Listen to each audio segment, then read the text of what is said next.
बिस्मिल्लाहिर्रहमानिर्रहीम। अस्सलाम वालेकुम।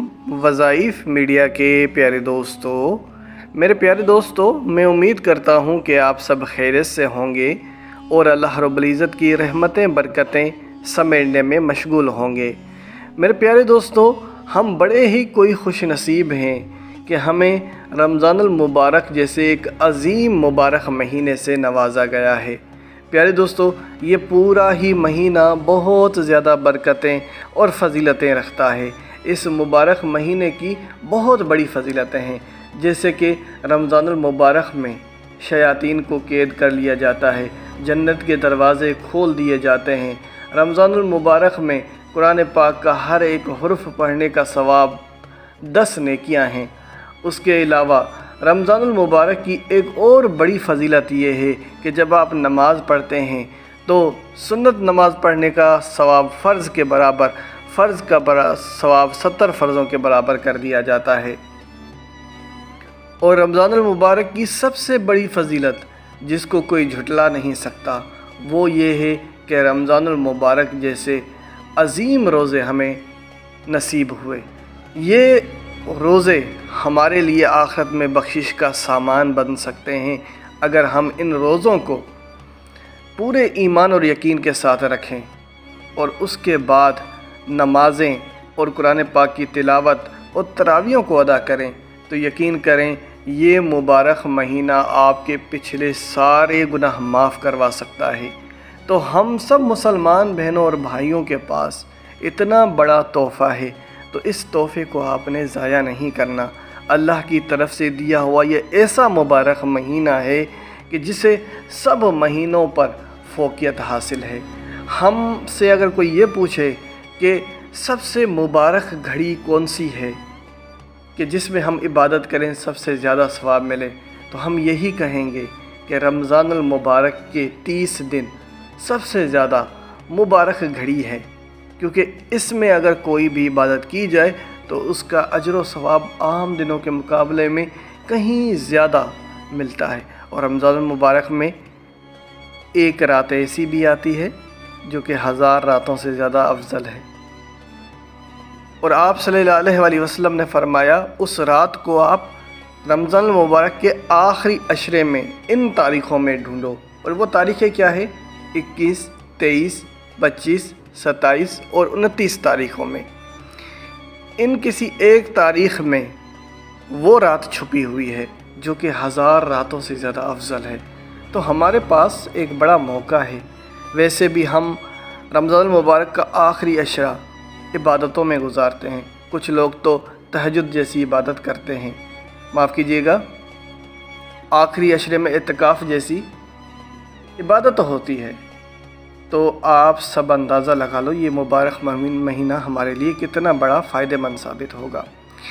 अब जो वज़ीफ़ा आप लोगों की खिदमत में पेश करने जा रहा हूँ वो है रमज़ानुल मुबारक के पहले जुम्मा का वज़ीफ़ा।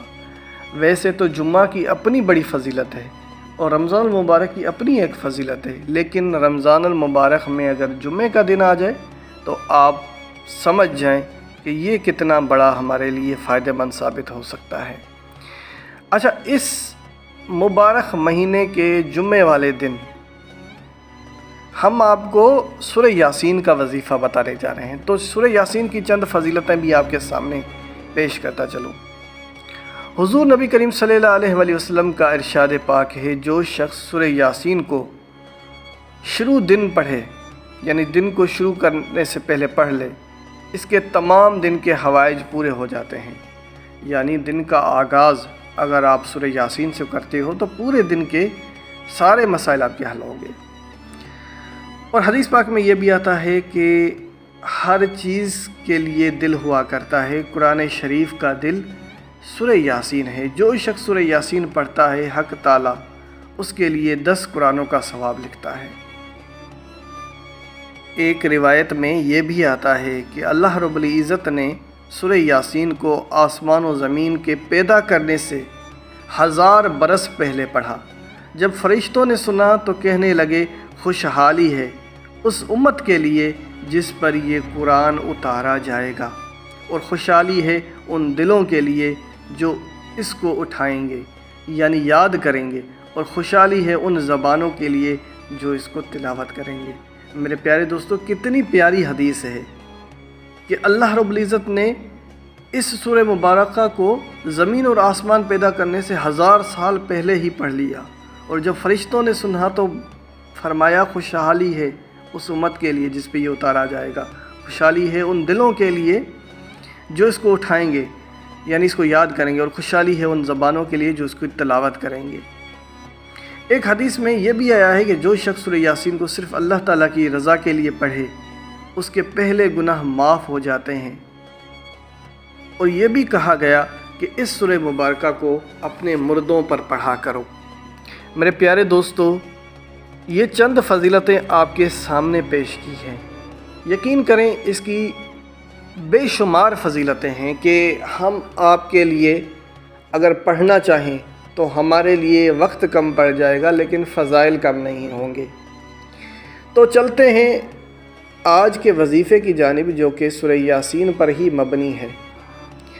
آپ نے جمعہ والے دن یعنی رمضان کے اس جمعہ بعد نماز عصر آپ یہ وظیفہ کریں گے اور باوضو حالت میں کریں گے۔ تو ظاہر سی بات ہے، اگر آپ نماز عصر کے فوراً بعد کر رہے ہیں تو آپ کا وضو برقرار ہوگا، تو آپ نے اسی وضو کے ساتھ یہ وظیفہ کرنا ہے، اور اگر آپ کا وضو برقرار نہیں ہے تو آپ دوبارہ سے وضو کر لیں اور پھر اس وظیفے کو کرنا شروع کر دیں۔ تو سب سے پہلے تو آپ 11 بار درود پاک پڑھیں گے، اور پھر صرف سورہ یاسین پڑھیں گے آپ 3 بار، اور آخر میں پھر آپ 11 بار درود پاک پڑھیں گے۔ اب اتنا سا یہ وظیفہ ہے، لیکن میرے پیارے دوستو فضائل کے اعتبار سے اتنا ہی زیادہ طاقت رکھتا ہے کہ اگر کوئی بھی مسلمان بہن بھائی یہ کوئی بھی جائز حاجت ہے اور وہ اللہ سے مانگ رہا ہے اور اللہ سے رو رو کر گر گڑا کر دعائیں مانگتا ہے کہ میری وہ دعا پوری ہو جائے، تو یقین کریں اس عمل کی برکت سے آپ کی وہ دعا پوری ہو جائے گی۔ لیکن شرط یہی رکھوں گا کہ وہ حاجت آپ کی جائز ہونی چاہیے۔ کسی کو نقصان پہنچانے کی نیت سے اگر آپ کوئی وظیفہ کر رہے ہیں تو آپ کو ان وظائف کو کرنے کا کوئی فائدہ نہیں ہے، البتہ اس کا آپ کو نقصان ہی ہونا ہے۔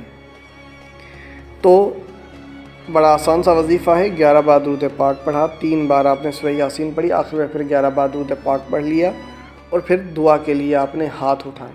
جو بھی بڑی سے بڑی حاجت ہے اسے اللہ کے سامنے رکھو، تو انشاءاللہ بڑی سے بڑی مراد آپ کی پوری ہوتی چلی جائے گی۔ پیارے دوستو، اسی کے ساتھ اجازت چاہوں گا، اپنا بہت سارا خیال رکھیں۔ اللہ حافظ۔